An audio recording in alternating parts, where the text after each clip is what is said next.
مہندی کی تقریب کا اہتمام ظفر ہاؤس میں کیا گیا تھا۔ جگہ کشادہ ہونے کی بدولت ان کی خواہش تھی کہ وہ تقریب وہیں کرتے۔ رافع نے ارحام کی مہندی کا بھی بولتے انہیں بے تحاشا ٹالنا چاہا، لیکن ان کا کہنا تھا کہ اگر ایک بیٹی کے ساتھ دوسری بیٹی کی مہندی کی تقریب یہاں ہو جاتی تو کوئی مذائقہ نہیں تھا۔ فنکشن صرف قریبی لوگوں کا ہونے کی بدولت گھر کے لان میں ہی کرنے کو ترجیح دی گئی۔ چاروں اطراف میں گہما گہمی چھائی ہوئی تھی۔ پورے لان کو موتیوں کے پھولوں سے آراستہ کیا گیا تھا۔ برقی کمکموں کی روشنی میں رات کا پہر بھی دن معلوم ہو رہا تھا۔ مختلف رنگوں کی لڑیاں لان کے ہر کونے میں لگی اپنی بہار دکھا رہی تھیں۔ مہمانوں کی آمد کا سلسلہ جاری تھا۔ جو گھر کی سجاوٹ کو دیکھتا اس کے لبوں سے بے ساختہ ماشاءاللہ نکلتا۔ اس قسم کی سجاوٹ دیکھنے والے کی آنکھوں کو حیرہ کر رہی تھی۔ لان کے دروازے سے اندر داخل ہو تو سامنے ہی 2 صوفے رکھے گئے تھے جنہیں پیلے رنگ کے کور سے ڈھکا ہوا تھا۔ اس کے دونوں اطراف پہ گیندے کے پھول سجاوٹ کی رونق کو بڑھا رہے تھے۔ صوفوں کے پیچھے ہر جگہ کو نیٹ کے پردوں سے سجایا گیا تھا۔ رافع اور کرن نے جوں ہی سجاوٹ دیکھی وہ بے ساختہ مسکرا دیے۔ ان کی توقع کے برعکس سجاوٹ کی گئی تھی۔ ماشاءاللہ بہت حسین ہے سب کچھ۔ رافع نے ظفر کو دیکھ کھلے دل سے تعریف کی تو وہ دلکشی سے مسکرا دیے۔ ارحام ابھی تک نہیں آیا تھا، البتہ ماہا اور انجم کو رائقہ آتے ساتھ ہی کمرے میں لے گئی تھی تاکہ ہلکا پھلکا تیار ہو کر رسم کے وقت پہ نیچے لا سکیں۔ رائقہ ان دونوں کو لے کر جو ہی کمرے میں داخل ہوئی ان کی تیاری دیکھ بے ساختہ مسکرا دی۔ بہت حسین لگ رہی ہو انجم۔ اس نے گہری نگاہ اس پہ ڈالی جو پیلے رنگ کے پیروں کو چھوتے فراک میں سچ مچ حسین لگ رہی تھی۔ دوپٹہ گلے میں ڈالا ہوا تھا۔ وہ انجم کے ساتھ لگتے ہوئے بولی تو بدک کر اس سے فاصلہ قائم کر گئی۔ انجم نے ناسمجھی سے اس کی جانب دیکھا۔ اچھا جانتی ہوں میں، تم ساتھ تو مت لگو اب، ایسے ہی میری تیاری خراب ہو جائے گی۔ وہ سر جھٹک کر بولی اور خود کو آئینے میں دیکھنے لگی۔ رائقہ اس کی حرکت پہ لبوں کو بھینچ گئی اور بامشکل مسکراتے ماہا کی جانب بڑھی۔ تم تو ویسے بھی حسین ہو، یہ میک اپ وغیرہ تو تمہارے لیے بنا ہی نہیں ہے۔ اب کی بار اس نے ماہا کے ساتھ لگنے کی کوتاہی نہیں کی تھی، کیا معلوم اسے بھی برا لگ جاتا، لیکن ماہا اپنا لہنگا سنبھالتے اپنی جگہ سے اٹھی اور اسے گلے سے لگا لیا۔ جہاں انجم کو اس کی حرکت پہ اپنے رویے کا احساس ہوا، وہیں رائقہ کے لبوں پہ دل فریب مسکراہٹ بکھر گئی۔ وہ ایک بار پھر اس کے گلے سے لگی تو ماہا کھل کر ہنس دی۔ تمہارا پاؤں کیسا ہے اب؟ رائقہ نے چونک کر اس کے پاؤں کے متعلق استفسار کیا تو وہ تکلیف کے باوجود ہولے سے اس بات میں سر ہلا گئی۔ اپنے درد کو اعلان کرنا تو اس نے پہلے بھی نہیں سیکھا تھا۔ السلام علیکم عزیز خواتین۔ علی نے کمرے میں داخل ہوتے ہی سر کو خم کرتے ایک ادا سے سلام کیا تو ماہا اس کی حرکت پہ مسکرا دی۔ علی نے بھی ایک دلکش مسکراہٹ کا تبادلہ کیا۔ ماہا خاموشی سے چہرہ جھکا گئی۔ نہ جانے اس کا دل کیوں خاموش تھا، کیوں احساس نہیں پنپ رہا تھا اس کے دل میں۔ آپ بہت حسین لگ رہی ہیں، جبکہ آپ بالکل بھی نہیں لگ رہی کیونکہ آپ نے میرا مسکرا کر بالکل بھی استقبال نہیں کیا۔ علی دل کی بات منہ پہ لے ہی آیا۔ انجم جو اپنے لبوں پہ رنگی لپسٹک کو مزید تیز کر رہی تھی، ٹھٹک کر اس کی جانب پلٹی اور کینہ توز نگاہوں سے اس کی جانب دیکھا۔ تم جانتے ہو مجھے اس قسم کے مذاق بالکل نہیں بھاتے، اور میں نے بھی آپ کو پہلے ہی کہا تھا کہ میں آپ کے معاملے میں مذاق بالکل نہیں کرتا، بلکہ جو کہتا ہوں وہ سچ کہتا ہوں۔ وہ بھی جواب میں بے چارگی سے بولا۔ رائقہ نے اس کے پیر پہ پیر مارتے اسے خاموش رہنے کا اشارہ کیا۔ واٹس ایور، تمہاری تعریف کی مجھے ضرورت بھی نہیں ہے۔ وہ سر جھٹک کر ناز سے بولی تو ماہا اسے دیکھ کر رہ گئی۔ رائقہ نے الجھی نگاہوں سے اس کی جانب دیکھا۔ اپنی پسند پہ اسے ایک بار پھر افسوس ہوا تھا۔ You know what, to be very honest, مجھے آپ اتنی بھی نہیں پسند۔ اس جلی کو کہا بھی تھا کہ کسی پسند کر لیا تم نے، ایک چلتے پھرتے شو پیس کو جسے بس میک اپ، برانڈڈ کپڑوں، ان سب چیزوں کے علاوہ کچھ باتا ہی نہیں۔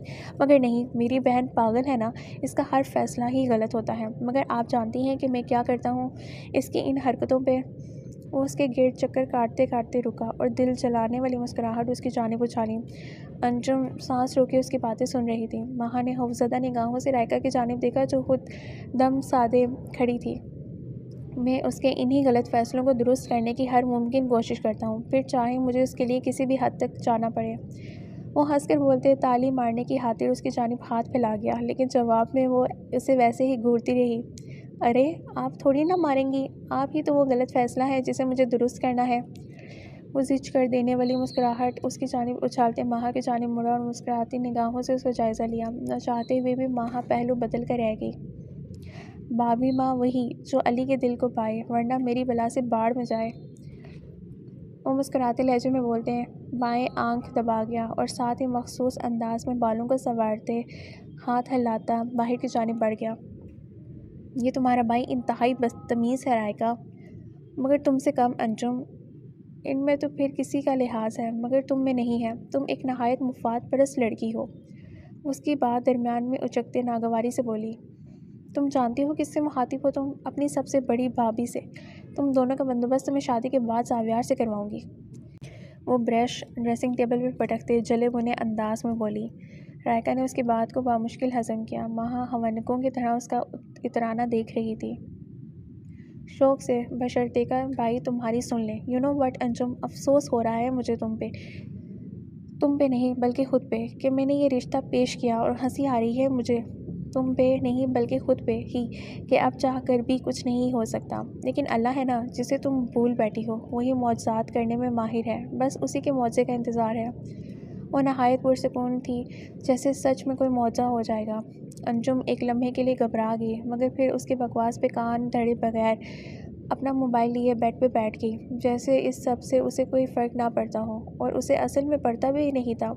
رائکا نے بے تاثر نگاہوں سے اس کا لاپرواہ انداز دیکھا اور خود ماہا کو اشارہ کرتے کمرے سے باہر نکل گئی۔ ماہا کو اکیلے کمرے میں اس کے ساتھ ٹھہرتے پریشانی سے ہونے لگی، لیکن اسے اپنی جگہ سے اٹھ کر باہر جاتا دیکھ ماہا کی پیشانی پہ سلوٹیں ابھری۔ اس نے تفکر سے اس کی جانب دیکھا۔ انجم، کہاں جا رہی ہو تم؟ ماہا کے پریشان کن لہجے پہ وہ ذرا سنبھل کر پلٹی اور غضبناک تیوروں سے اس کی جانب دیکھا۔ میں جہاں بھی جاؤں، یہ میرا گھر ہے، تمہیں اپنی چونچ لڑانے کی ضرورت نہیں ہے۔ وہ تہذیب کی تمام حدیں پھلانگتے اسے کاٹ کھانے کو دوڑی۔ اس کے لفظوں کی تاثیر سے ماہا کا چہرہ دھواں دھواں ہو گیا۔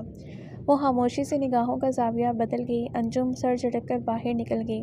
نہ جانے کیا سوچ کر ماہا نے انجم کی تقلید میں قدم باہر کی جانب بڑھائے۔ وہ جوں ہی راہداری مڑی، ماہا بھی تیزی سے دیوار کی اوٹ میں ہو گئی۔ مان ایک سنسان جگہ پہنچتے ہی وہ رکی جہاں وہ ٹیرس پہ جا رہی تھی۔ ماہا نے دیوار کی اوٹ میں ہوتے دیکھا، مگر وہ چہرہ تو نہ دیکھ پائی، البتہ شیشے کی بدولت کسی انسان کا سایہ ضرور پڑ رہا تھا جس سے وہ بات کر رہی تھی۔ اگلے ہی لمحے وہ اس کے سینے سے لگی تو ماہا نے اپنے لبوں پہ سختی سے ہاتھ جما لیا۔ یہ کون ہے انجم، کس کے ساتھ ہے؟ وہ پریشانی کی کیفیت میں بڑبڑائی۔ اگلے ہی لمحے وہاں شور سن ماہا تیزی سے کمرے کی جانب بھاگی، مبادا انجم اسے دیکھ نہ لے۔ انجم کے کمرے میں آنے تک وہ خود کو کافی حد تک کمپوز کر چکی تھی، لیکن ذہن ابھی بھی اسی جانب الجھا ہوا تھا۔ کچھ ہی دیر میں گھر کے بڑوں کے کہنے پہ رائکا ان دونوں کو کمرے میں لینے آئی تو ماہا کا دوپٹہ تو پہلے ہی سر پہ موجود تھا۔ جب انجم کو بھی ایسے ہی دوپٹہ لینے کا کہا تو وہ بھڑک اٹھی۔ میں نہیں لوں گی، یہ میری شادی ہے، میں بہتر جانتی ہوں، تمہیں میری ماں بننے کی ضرورت نہیں ہے۔ اہانت کے احساس سے رائکا کا منہ سرخ پڑ گیا۔ اس کے بعد اس نے انجم کو ایک بار بھی مخاطب نہیں کیا اور اپنی کزنز کے ساتھ ان دونوں کو لیتے باہر کی جانب بڑھی۔ لان میں پہنچتے ہی ظفر اور رافع نے باری باری ان کے سر پہ ہاتھ رکھا اور ان دونوں کو الگ الگ صوفوں پہ بٹھا دیا۔ ماہا نے بیٹھتے ساتھ ہی کھوئے کھوئے انداز میں سب کی جانب دیکھا۔ وہاں سے ہوتے اس کی نگاہ پھپھو سے جا ٹکرائی تو وہ گڑبڑا کر نگاہوں کا زاویہ بدل گئی۔ پھپھو نے خشمگین نگاہوں سے انجم کا دوپٹہ گلے میں دیکھا۔ ان کا بس نہیں چل رہا تھا کہ یہیں کھڑی کھڑی اس بے حیا لڑکی کو بے عزت کر دیں جسے اپنی شادی کے دن بھی سکون نہیں تھا۔ ظفر، یہ دیکھ رہے ہو، یہ ہمارے گھر کی بہو ہے، سینہ بھی ڈھنگ سے نہیں ڈانپا ہوا۔ باجی آپ پریشان مت ہوں، آج کل کی بچی ہے، کچھ کہنے کا کوئی فائدہ نہیں ہے، فی الحال جب اس کے ماں باپ نہیں ٹوک رہے تو۔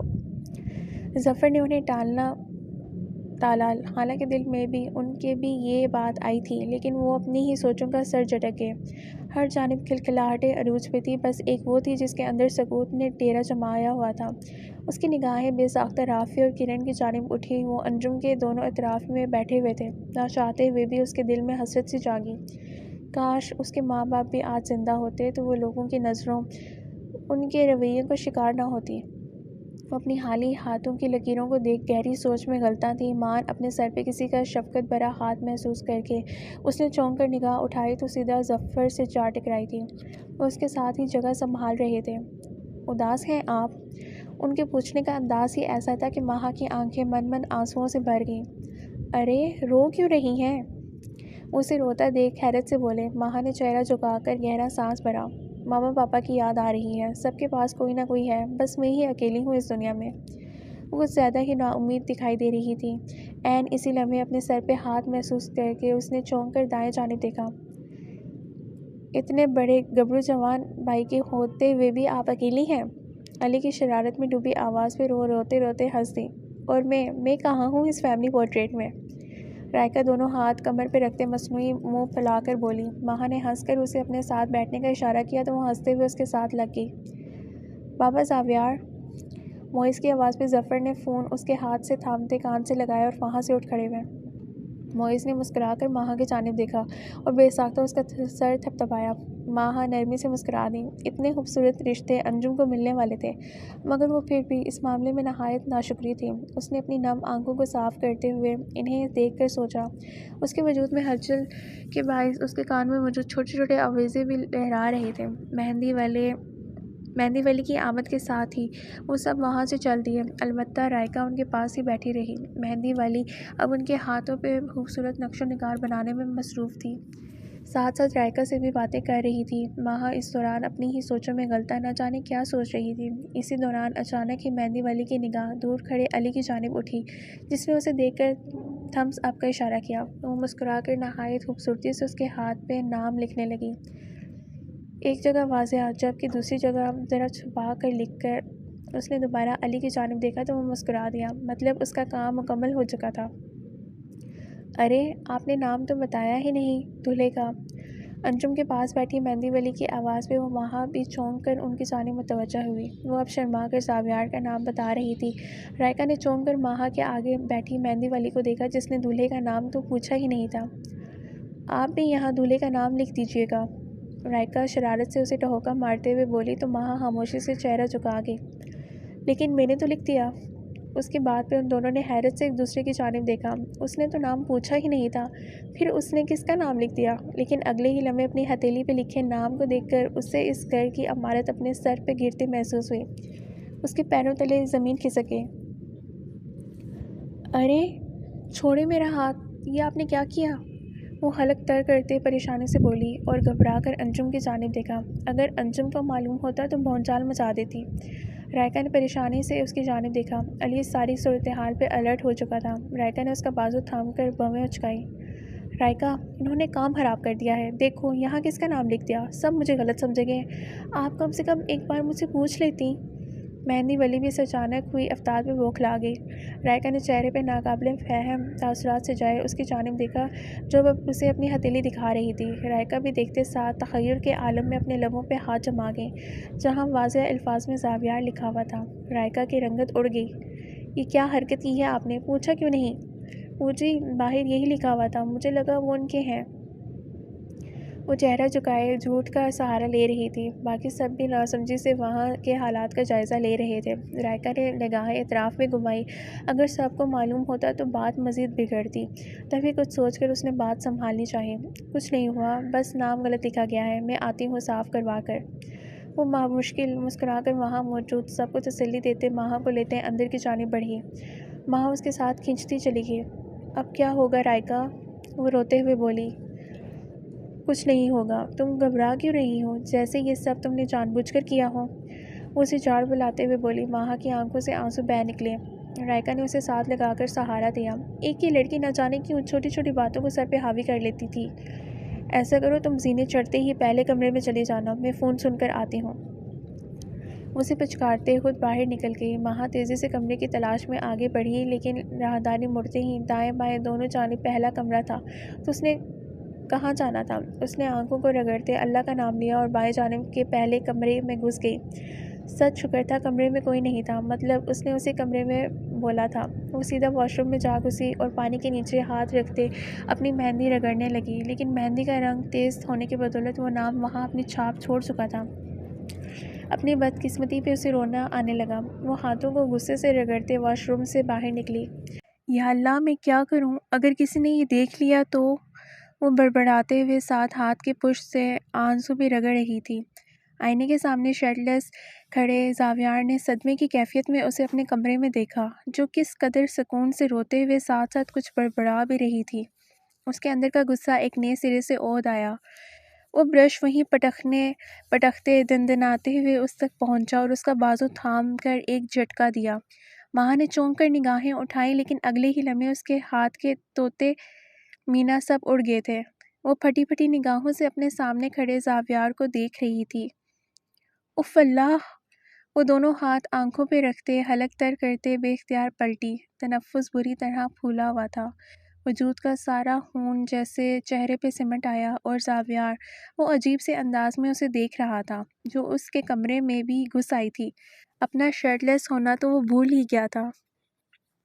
تم یہاں کیا کر رہی ہو جاہل لڑکی؟ وہ تپے تپے لہجے میں پھنکارا۔ مسٹرڈ اور گلابی رنگ کے امتزاج کے لہنگے میں وہ اسے زہر سے بھی انتہائی بری لگی تھی۔ حسب توقع وہ رونے کا شغل فرما رہی تھی اور اسے ایک اسی چیز سے کوفت ہوتی تھی۔ میں وہ ہاتھ دھونے آئی تھی، مجھے نہیں پتا تھا کہ یہ آپ کا کمرہ ہے، مجھے معاف کر دیں پلیز۔ وہ رخ موڑے بغیر بولی۔ اس کی جانب دوبارہ دیکھنے کی کوتاہی وہ نہیں کر سکتی تھی۔ زاویار کو اس کی بات پہ پتنگے ہی لگ گئے۔ وہ اس کا گریز سمجھتے غصے سے پلٹا اور جلدی سے کرتا پہن لیا، مبادا وہ کھڑے کھڑے ہی بے ہوش نہ ہو جائے۔ ماہا نے مٹھیاں بھینچ لیں تاکہ وہ اس کے ہتھیلی پہ لکھا اپنا نام نہ دیکھ لے۔ اس کے ہاتھ کا تھپڑ یاد آیا تو گال ابھی بھی بری طرح جلنے لگا، آنکھوں میں نمی سی جاگی۔ تمہیں ہر طرح سے سمجھا کر دیکھ لیا، غصے سے ہاتھ اٹھا کر، لیکن تم نہ سمجھی۔ یہ اب ایک آخری بار میں تم سے درخواست کرتا ہوں، میں تمہارے آگے ہاتھ جوڑتا ہوں کہ میرا پیچھا چھوڑ دو اور اس رشتے کا ہی لحاظ کر لو جو ہمارے درمیان کل بن چکا ہے۔ سالی جیجے گا۔ اس کے سامنے اب کی بار دونوں ہاتھ جوڑتے سپاٹ لب و لہجے میں بولا۔ آنکھوں میں اس کے لیے عجیب سی الجھن تھی۔ ماہا کے ہاتھ بے ساختہ پہلوں میں آ گرے۔ مطلب وہ اسے سچ میں ویسی ہی لڑکی سمجھ رہا تھا۔ وہ اپنے پھٹتے سر کو تھامتے اس کی بات کا جواب دیے بغیر پلٹی، مگر اچانک اسے رکنا پڑا کیونکہ پیچھے سے اس کا دوپٹہ کھینچ رہا تھا۔ اس نے کھینچ کر اپنا دوپٹہ چھڑوانا چاہا لیکن بے سود، وہ تلملا کر رہ گئی۔ پہلے تو بہت کہہ رہے تھے کہ کمرے سے جاؤں، اب جانے لگی ہوں تو دوپٹہ تھام لیا، پلیز دوپٹہ چھوڑیں۔ وہ تھک ہار کر بولی۔ زاویار کے چہرے پہ کرختگی چھا گئی۔ ابھی اتنے برے دن نہیں آئے میرے کہ میں تمہارا دوپٹہ تھاموں، زندگی میں اور بھی بہت کام ہے مجھے تم جیسی بے وقوفوں کو روکنے کے علاوہ۔ وہ پتھریلے لہجے میں اسے باور کرا رہا تھا۔ ماہا نے شرمندگی کے احساس سے جھٹکے سے رخ موڑا تو دوپٹہ اس کے کرتے کے بٹن سے الجھا ہوا تھا۔ زاویار نے غصے سے دوپٹہ کھینچا مگر ماہا دوپٹے کے سر کے اتر جانے کے خوف سے پیچھے کھینچی چلی آئی۔ اگر وہ مزید بے رحمی سے کھینچتا تو دوپٹہ لازماً پھٹ جاتا، یہاں تک کہ اس کی پشت زاویار کے سینے سے ٹکرا گئی۔ وہ دونوں ہی اچانک اس قدر قربت پر ٹھہر سے گئے تھے۔ زاویار کے کلون کی خوشبو ماہا کے نتنوں سے ٹکرائی تو وہ چونک اٹھی۔ زاویار نے اسے دونوں شانوں سے تھام کر خود سے دور کیا اور غصے سے دوپٹہ یوں کھینچا کہ اس کا بٹن ٹوٹتے زمین بوس ہو گیا۔ اگلے ہی لمحے اس نے ہاتھ کے اشارے سے اسے باہر جانے کا کہا۔ ماہا اپنی اس قدر بے عزتی پہ خاموشی سے دروازے کی جانب بڑھی، لیکن دروازہ کھولتے ہی سامنے کھڑے سب لوگوں کو دیکھ کر اس کی سانسیں تھم گئی تھیں۔ شدت سے جی چاہا کہ زمین پھٹے اور وہ اس میں سما جائے، کیونکہ اس کی نگاہیں جو بول رہی تھیں وہ اسے اندر ہی اندر کھائی جا رہا تھا۔ دیکھا ڈیڈی، میں بول رہی تھی نا۔ اوہ ہیلو محترمہ، ایکسکیوز می، کوئی بات بولنے سے پہلے یہ ذہن نشین کر لو کہ کس کے متعلق بولنے جا رہی ہو۔ اس سے مجھے کوئی لینا دینا نہیں، لیکن اگر تم نے میرے بارے میں کوئی غلط بات کی تو میں کسی کا بھی لحاظ نہیں کروں گا، گاٹ اٹ؟ وہ اس کے کچھ بھی غلط بولنے سے قبل بپھر کر بولا۔ رائکا نے آگے بڑھ کر ماہا کا ہاتھ تھام لیا۔ انجم اپنا سا منہ لے کر رہ گئی۔ میں تو بس اس ماہا کو کہہ رہی، آپ پہ تو مجھے پورا یقین ہے۔ انجم ساتھ ہی سیدھی ہوتے میٹھے لہجے میں بولی۔ اتنا میٹھا کیسے بول لیتی ہیں آپ؟ مجھے تو ڈر ہے کہ کہیں شوگر نہ ہو جائے۔ علی ہنستے ہوئے بولا۔ انجم نے قہر برساتی نگاہوں سے اس کی جانب دیکھا۔ وہ یہاں اسے ذلیل کرنے آئی تھی لیکن مسلسل خود ہی ذلیل ہوتی جا رہی تھی۔ ماہا بس ہاتھ دھونے آئی تھی، میں نے اسے پہلے کمرے میں جانے کا کہا تھا لیکن دائیں بائیں بتانا بھول گئی تھی، آئی ایم سوری۔ رائکا نے شرمندگی سے سب کو ساری صورتحال سے آگاہ کیا۔ کچھ ہی دیر میں سب اس بات کو ذہن سے جھٹک چکے تھے، البتہ کرن کی چپتی نگاہیں ماہا کو بارہا خود پہ محسوس کر سکتی تھی۔ ان کے دوبارہ بیٹھتے ہی دونوں دلہوں کو ساتھ بٹھاتے باقاعدہ رسم کا آغاز کیا گیا۔ ارحام کے چہرے پہ جیت کا خمار واضح تھا، اس کے برعکس مہا خاموش تھی۔ چلو معیز، اب تمہاری باری ہے، سب بڑے ہو چکے ہیں۔ ظفر نے فون پہ مصروف معیز کو رسم کرنے کا کہا تو وہ سر ہلا گیا۔ اب ایک جانب معیز اور دوسری جانب علی بیٹھے ہوئے تھے۔ معیز نے انگلی میں ہلدی لیتے جو ہی انجم کے گال پہ لگانا چاہا، وہ ناگواری سے پیچھے ہو گئی۔ ایک تو اس کے ساتھ بیٹھتے ہی اس کا دم گھٹنے لگا تھا۔ رائکا اس کا گریز خوب سمجھ رہی تھی، وہ پہلے بھی تو معیز سے کھار کھاتی تھی۔ اسے معیز کے سپاٹ چہرے کو دیکھ ملال نے آن گھیرا، وہ بس زاویار سے گلے لگتے وہاں سے اٹھ گیا۔ اس کے اٹھتے ہی انجم نے تشکر بھرا سانس فضا کے سپرد کیا۔ یہ کیا حرکت تھی؟ زاویار شربار نگاہوں سے اسے گھورتے ہوئے دھیمے سے گھرایا، اس کی پیشانی کی رگیں پھولی ہوئی تھیں۔ وہ کالو، میرا مطلب کہ چہرے پہ الرجی وغیرہ ہو جاتی تو؟ وہ گڑبڑا کر تصدیق کر اٹھی اور زاویار سوچ کر رہ گیا کہ اس نے اس قدر بدتمیز لڑکی اپنی زندگی میں نہیں دیکھی۔ علی جو اس کی بکواس سن چکا تھا مسکرا کر اس کی جانب آیا اور دونوں ہاتھوں میں اچھے سے ہلدی ملی۔ بھابھی جان، مہندی بہت بہت مبارک ہو آپ کو۔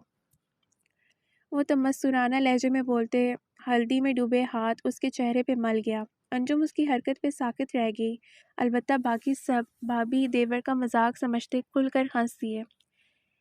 یہ بات وہ دونوں ہی جانتے تھے کہ یہ سب علی نے کس دل سے کیا ہے۔ رائکا نے مسکراہٹ ضبط کرنے کے چکر میں اپنا سرخ ہوتا چہرہ جھکا لیا۔ یہ کیا حرکت ہے؟ وہ سب مہمانوں کا خیال کرتے دانت پیستے ہوئے بولی۔ زاویار نے لاپرواہی سے اپنی پیشانی مسلی۔ ویسے تو آپ خوبصورت ہیں نہیں، کیا معلوم اسی سے نکھار آ جائے۔ اس کا لہجہ سراسر دل جلانے والا تھا، اور اس کی توقع کے عین مطابق وہ جل کر راکھ بھی ہو گئی تھی۔ وہاں سے ہوتے ہی علی اور معیز ظفر کے اشارے پہ ماہا کی جانب بڑھے۔ معیز نے بس اس کے سر پہ ہاتھ ہی رکھا، دوبارہ ہلدی لگانے کی کوتاہی نہیں کی۔ وہ نہ صحیح، آپ مجھے اپنی چھوٹی بہن سمجھ کر لگا سکتے ہیں، میں برا نہیں مانوں گی۔ اس کی آنکھوں کی بجھتی جوت دیکھ چکی تھی، تبھی دھیمے سے بولی۔ معیز نے مسکرا کر ہلدی ذرا ذرا سی اس کے دونوں گالوں پہ لگائی تو وہ کھل کر ہنس دی۔ علی نے بھی اس کے ساتھ تمیز کا مظاہرہ کیا۔ وہ کیا ہے نا، آپ ایسے ہی اتنی حسین ہیں، زیادہ لگائے تو ڈر ہے کہ کوئی آپ کے حسن پہ فریفتہ نہ ہو جائے۔ وہ بول تو ماہا کو رہا تھا لیکن سنا کسی اور کو رہا تھا۔ انجم نے دانت پہ دانت جماتے مٹھیاں بھینچی اور غصے سے کرن کی جانب دیکھا جو اسے آنکھوں سے تسلی دے رہی تھی۔ انجم پرسکون ہوتے مسکرا دی۔ تمہاری اس حسین بہن کے منہ پہ کل کالک نہ ملی میں نے تو میرا نام بدل دینا علی ظفر۔ ماہا اپنے ہاتھوں پہ لکھے زاویار کے نام پہ انگلی پھیرتے شاطرانہ لب و لہجے میں بولی۔ آنکھیں کچھ سوچ کر عجیب سے انداز میں مسکرا رہی تھیں۔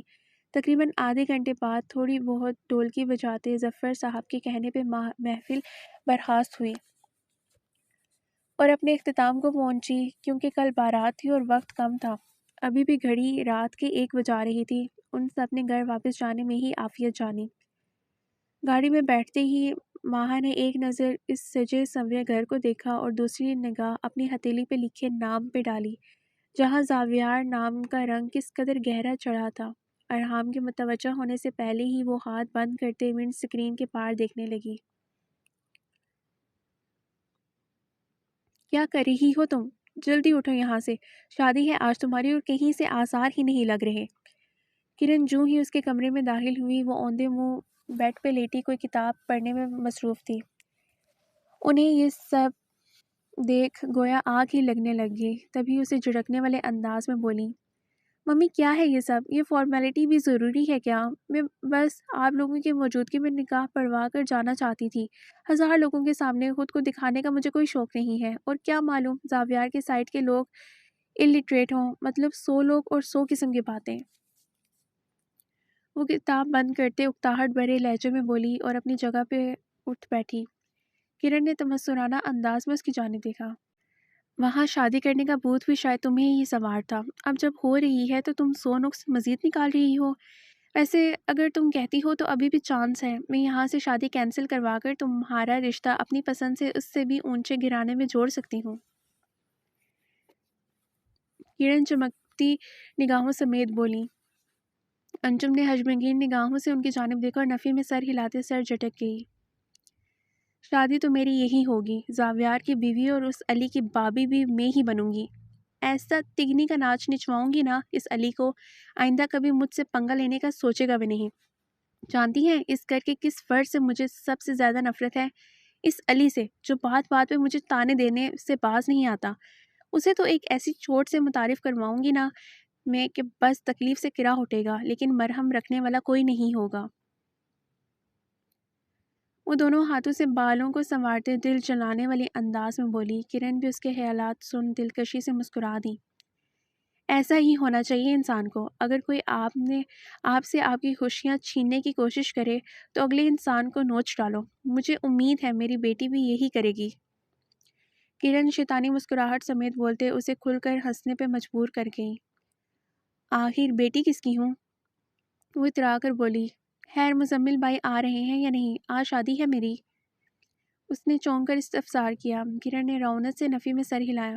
کہاں سنتا ہے تمہارا باپ اب میری؟ اس کی آنکھوں میں تو بس ایک ہی چہرہ بستا ہے، صرف اور صرف ماہا کا۔ اس کی بات ہوتی ہے تو پھر وہ اندھے گونگے اور بہرے ہو جاتے ہیں۔ میں نے بہت کوشش کی مگر وہ نہیں مانے، البتہ الٹا مجھے دھمکیاں دینا شروع کر دیں۔ وہ افسردگی سے بولتے آخر میں مصنوعی آنسو صاف کرنے لگیں۔ انجم کو تو جیسے پتنگے ہی لگ گئے۔ اس نے اشتعال کے عالم میں مٹھیاں بھینچیں۔ ایسا کیسے کر سکتے ہیں ڈیڈی؟ وہ میرے بھائی ہیں، دو ہی تو بھائی ہیں میرے، اب وہ بھی میری شادی پہ نہیں ہوں گے کیا؟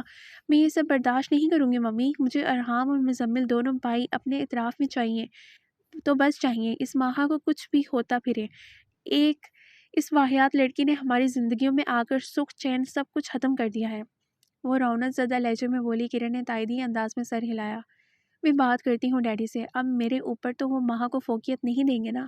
انہیں میری سننی ہی ہوگی، ورنہ میں ہنگامہ مچا دوں گی۔ کیا غلطی تھی میرے بھائی کی؟ صرف پسند ہی کرتے تھے نا ماہا کو۔ اگر آرام سے مان جاتی تو وہ کبھی زبردستی کرنے پہ مجبور نہ ہوتے۔ یہاں بھی سراسر غلطی اسی کی ہے، اور ہمیشہ کی طرح غلطی ڈیڈی کی انہی کی اولاد کی لگتی ہے۔ وہ غصے سے دندناتے ہوئے جوں ہی دروازے تک پہنچی، وہاں استیدا فک چہرے سمیت ماہا کو دیکھ اس کی آنکھوں میں ناگواری امڑ آئی۔ وہ سر جھٹک کر باہر نکل آئی۔ کرن نے بھی اس کی تقلید میں قدم بڑھائے تھے اور ماہا اس کے قدم تو جیسے ساتھ دینے سے انکاری تھے۔ اس کا ذہن سائیں سائیں کر رہا تھا، کیا سچ میں وہ اتنی بڑی بات نہیں تھی؟ وہ اس کی عزت پہ وار کر رہا تھا، کیا یہ چھوٹی بات تھی؟ وہ اسے ہراس کر رہا تھا، کیا اس میں کچھ بھی نہیں تھا؟ اسے سب خاموشی سے سہنا تھا کیا؟ اسے سب سے زیادہ حیرت دکھ اس بات کی تھی کہ یہ سب کہنے والی کوئی اور نہیں بلکہ خود بذاتِ ایک لڑکی ہے۔ ایک لڑکی کو تو علم ہونا چاہیے نا کہ اس کی عزت کانچ کی مانند ہوتی ہے، جس پہ ایک دراڑ بھی اسے زمانے بھر میں رسوا کر دیتی ہے۔ وہ کھوئی کھوئی کیفیت میں اپنے ناخنوں کو دیکھ رہی تھی۔ یکلخت کسی نتیجے پہ پہنچتے اس نے وہ چادریں بیڈ پہ رکھیں اور وہاں سے نکلتے سیدھا رافع کے کمرے کی جانب بڑھ گئی۔ اندر سے اونچا اونچا بولنے کی آوازیں آ رہی تھیں۔ ماہا اندر جاتے جاتے تھم گئی۔ ایسا کچھ نہیں ہوگا، وہ آج تو بالکل بھی واپس نہیں لوٹے گا۔ اس نے ایک عورت کے ساتھ غلط کرنے کی کوشش کی ہے۔ اصولاً تم دونوں کو اس بات کا احساس ہونا چاہیے تھا، لیکن نہیں، تم لوگ تو ٹھہری ماہا کے دشمن۔ خیر میں نے بول دیا تو بول دیا کہ وہ واپس نہیں آئے گا، اور خاص طور پہ آج۔ اب تم دونوں جا سکتی ہو۔ وہ طمانینت سے بولتے رخ پھیر کر کھڑے ہو گئے۔ تو ٹھیک ہے، جب تک میرا بھائی نہیں آئے گا میں شادی نہیں کروں گی۔ جب آپ کو سب کے سامنے ذلیل ہونا پڑے گا نا، پھر آپ کو احساس ہوگا۔ یہ آپ کی مرضی ہے انجم، اس میں مجھے کوئی مسئلہ نہیں ہے، مگر یہ دھمکیاں میرے کسی کام کی نہیں ہیں، کیونکہ میں اپنی بات سے نہیں ہٹوں گا۔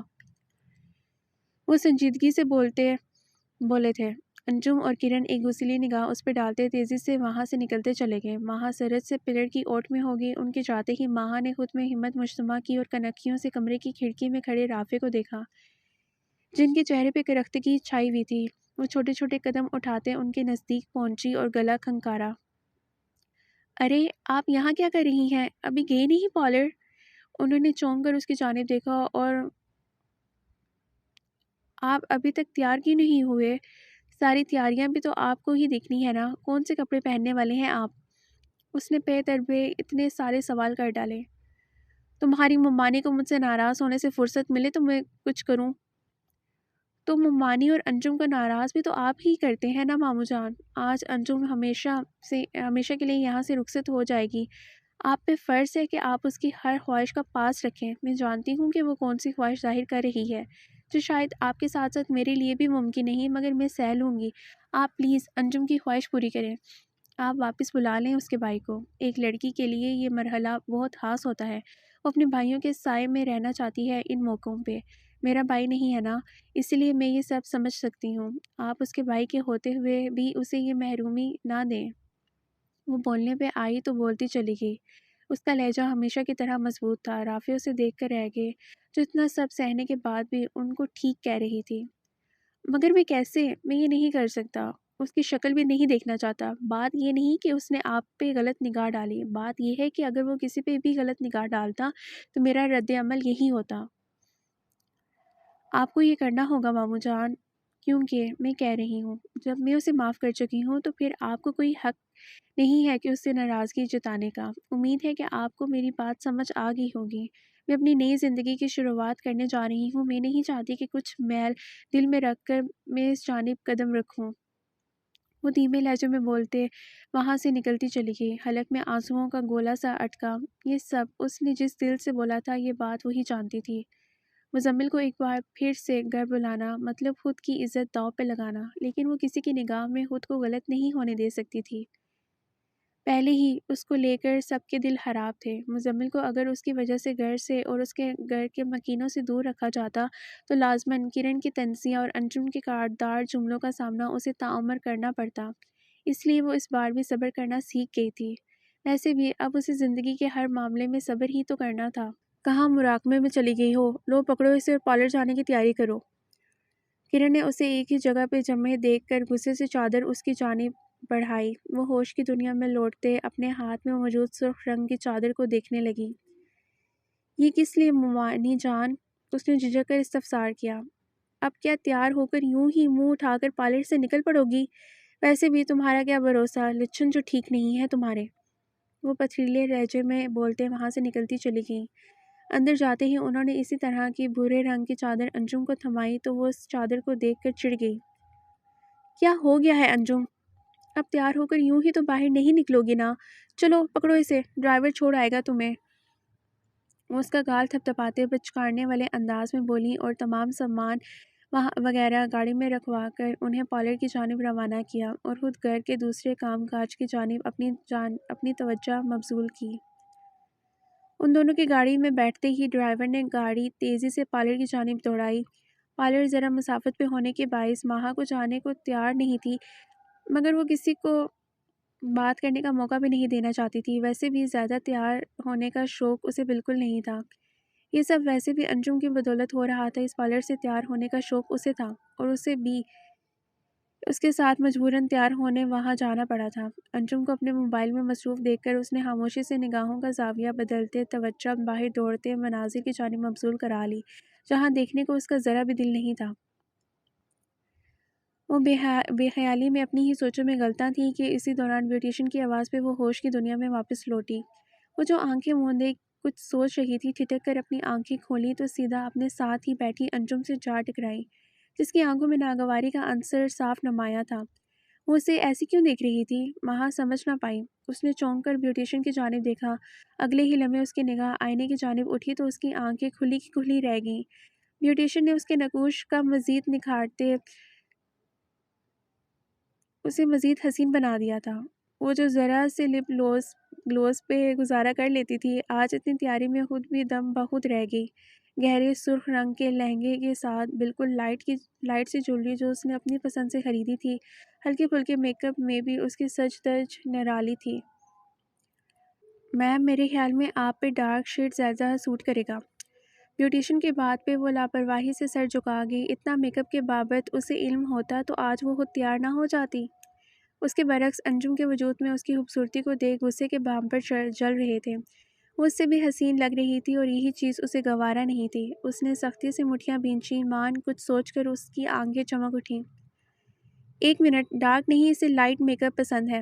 وہ کیا ہے نا، میرے بھائی کو گہرے رنگ لگانے والی لڑکیاں نہیں بھاتی۔ اب جیسی میرے بھائی کی پسند ہے اسے بھی بالکل ویسا ہی تیار ہونا چاہیے، وہ کٹیلے لہجے میں بولی، ساتھ ہی زہر خون نگاہوں سے ماہا کی جانب دیکھا جو اس کی بات پہ بامشکل مسکرا دی۔ مگر میم ان کے میک اپ کے ساتھ جیسا وہ بول رہی ہیں آپ ویسا ہی کر دیں، مجھے کوئی دقت نہیں ہے۔ وہ دھیمے سروں میں بولتی بیوٹیشن کو شانے اچکانے پہ مجبور کر گئی۔ انجم مکمل طور پہ تیار تھی، البتہ ماہا کی تیاری آخری مراحل پہ تھی۔ ماہا نے آئینے میں دکھائی دیتے انجم کو کے عکس کو پریشان دیکھا تو فوراً سے پہلے اس کی جانب متوجہ ہوئی، جو مسلسل ناخن چبا رہی تھی۔ وہ اس کی جانب مڑی۔ کیا ہوا انجم، ٹھیک ہو نا تم؟ وہ اس کے ہاتھ پہ ہاتھ رکھتے ہوئے دھیمے سے بولی۔ انجم نے مشکوک نگاہیں اس کی جانب اٹھائیں اور ایک جھٹکے سے اپنا ہاتھ اس کی گرفت سے آزاد کروایا۔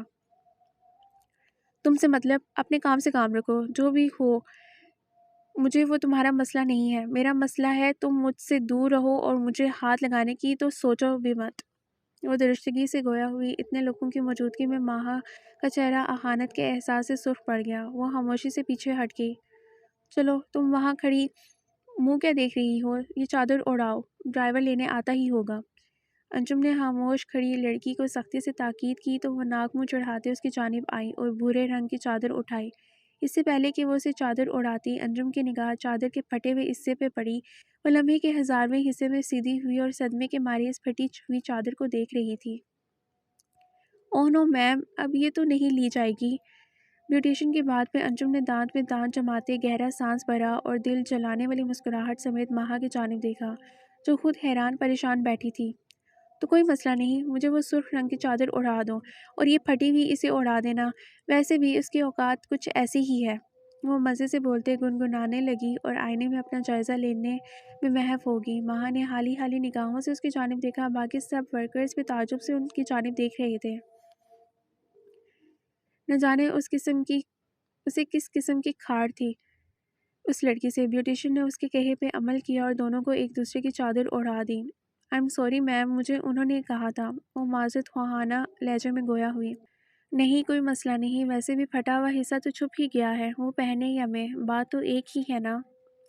وہ مسکراتے لہجے میں بولتی انہیں ٹال گئی۔ کچھ ہی دیر میں باہر ہارن بجتے ہی انجم ماہا کو وہیں چھوڑتے تیزی سے باہر کی جانب بڑھی تو وہاں موجود ڈرائیور گاڑی کا دروازہ کھولے اسی کے انتظار میں کھڑا تھا۔ وہ تیزی سے گاڑی کا دروازہ کھول کر بیٹھ گئی۔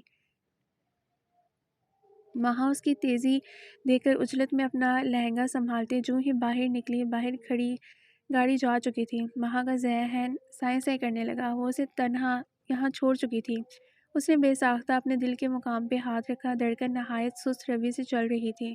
وہ اپنے موبائل کی تلاش میں جو ہی اندر کی جانب بڑھی، اندر سے موبائل بھی غائب تھا۔ اسے حقیقتاً پریشانی نے آن گھیرا۔ ایکسکیوز می، یہاں میرا موبائل۔ میم، وہ تو دوسری میم لے گئیں، ہمیں لگا آپ دونوں ساتھ جانے والی ہیں۔ ان کی بات پہ ماہا کے قدم لڑکھڑا گئے، آنکھوں کے سامنے اندھیرا سا چھا گیا۔ انجم نے اس کی ذات کو اس قدر بے وقت سمجھ لیا تھا۔ اسے یہاں یوں لڑکھڑاتا دیکھ انہوں نے اسے صوفے پہ بٹھایا اور پانی کا گلاس اس کی جانب بڑھایا۔ میں کیا کروں، مجھے تو نمبر بھی نہیں یاد کسی کا، وہ ہکلاتے لہجے میں بولی۔ آپ کو گھر تو معلوم ہوگا نا کہ کہاں ہے، ہم کوشش کرتے ہیں کہ آپ کو وہاں پہنچا دیں۔ اتنا خاص دن ہے آپ کا اور یہ ہو گیا۔ یہ ہوا نہیں، یہ کیا گیا ہے، خاص دن پہ ہی یہ سب کیا گیا ہے، وہاں موجود ایک اور لڑکی بولی، لیکن وہاں تو شاید اپنے حواسوں میں نہیں تھی۔ کچھ ہی دیر میں باہر کھڑے گارڈز نے باہر ماہا کو لینے آنے کی خوشخبری سنائی۔ وہ مسکرا کر ضرورت سے اپنی جگہ سے اٹھی اور بھاگتے ہوئے باہر کی جانب بڑھ گئی۔ سامنے کھڑے ڈرائیور کو دیکھ کر اس کی جان میں جان آئی۔ بی بی جی، انجم بی بی کہاں ہے؟ اس کے غیر متوقع سوال پہ ماہا نے ناسمجھی سے اس کی جانب دیکھا۔ کیا مطلب کہاں ہے؟ اسے تو آدھا گھنٹہ ہو گیا ہے، آدھے گھنٹے پہلے ڈرائیور لے گیا تھا، آپ کو نہیں معلوم کیا؟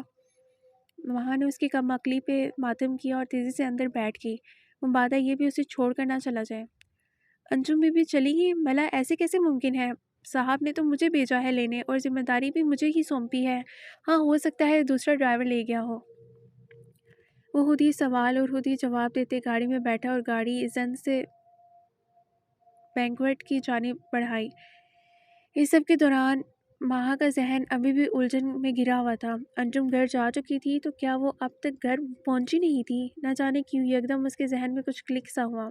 یہ سب سوچتے اس کے چہرے پہ ایک تاریک سا سایہ لہرایا۔ تقریباً 15 منٹ کی مسافت طے کرتے ان کی گاڑی بینکوٹ کی حدود میں داخل ہوئی تھی تو اس نے اپنا چہرہ تیزی سے چادر سے ڈھک لیا، کیونکہ اگر کرن اسے یوں دیکھتی تو لازماً اسے بڑی محفل میں ذلیل کر کے رکھ لیتی۔ اگلے ہی لمحے اس کی حیرت کی انتہا نہیں رہی جب کرن بھاگتے ہوئے باہر آئی اور اسے سینے میں بھینچ لیا۔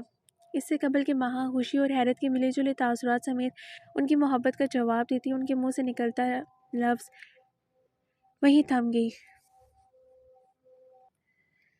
سچ شکر کہ تم آ گئی ہو انجم۔ چلو لڑکے والے بھی آ چکے ہیں، تمہارے ہی انتظار کر رہے ہیں۔ ماہا کو تو ساتھ نہیں لائی نا؟ پلان کے مطابق یہ سب کیا تھا نا تم نے؟ ہاں ایسے ہی گھونگھٹ رکھو، ایسے کسی کی بھی نگاہ نہیں پڑنی چاہیے۔ وہ محبت سے اسے اپنے حصار میں لیے مزید کچھ بھی بول رہی تھی، لیکن ماہا کے حواس تو جیسے کام کرنا چھوڑ چکے تھے۔ وہ کچی ڈور کی مانند بس ان کے ساتھ کھینچی چلی جا رہی تھی۔ اس کے ہاتھ پیر ان کی بات پہ کانپنے لگے تھے۔ اسے برائڈل روم میں بٹھاتے ہی اگلے ہی لمحے کوئی کمرے میں داخل ہوا تھا۔ ماہا کا سانس سینے میں ہی اٹک گیا۔ سچ شکر ہے کہ تم بھی وقت پہ آ گئے۔ اب مزہ آئے گا نا اپنے پلان پہ عمل کرنے کا؟ تم تیار رہنا، ابھی تو کسی کے سامنے نہ آنا۔ آخر میں تمہیں سچا ثابت کرنے کے لیے تمہیں ہی فون ملاؤں گی، تو کچھ دیر تک آ جانا۔ کرن اس شخص کو مزید ہدایت بھی کر رہی تھی، لیکن ماہا کو ایسا محسوس ہو رہا تھا کہ اگر 2 سیکنڈ مزید کھڑی رہی تو یوں ہی کھڑے کھڑے زمین بوس ہو جائے گی۔